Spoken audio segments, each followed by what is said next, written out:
MMM Ideology, prepared by MMM Global Butuan. What is MMM? MMM is a socio-financial mutual aid community where participants help each other. It gives a technical basic program which helps millions of participants worldwide to find those who need help and those who are ready to provide help for free. All transferred funds to another participants are your help given by your own goodwill to another one, absolutely gratis. The advantage of a mutual aid relationship is you don't have interlegal relations with each other in order to donate each other's money.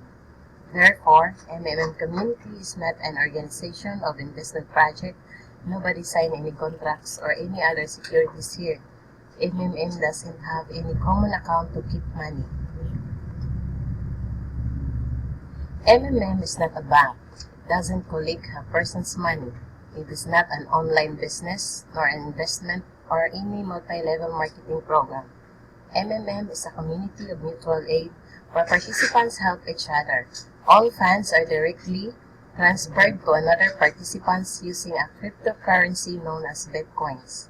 With MMM, we can have financial independence compared to the bank which uses our money to pay off their loans in the central banks. The banker sleeps comfortably, riding in his newly vehicles and holding his newly gadgets, while other people has to work 8 to 12 hours a day, commuting from one place to another using public vehicles and vice versa, fighting of stress and traffic just to support the family. So many bills and loans needed to be paid, and to cope up the daily needs of the family. What a stressful life would have been. I'm a housewife and have 3 children. My husband works abroad to support our family, but still his salary is not enough to support our basic needs. I'm thankful to God that I met MMM. I know that because of this I will conquer financial slavery and wish that someday my husband will be here also freely to complete my family.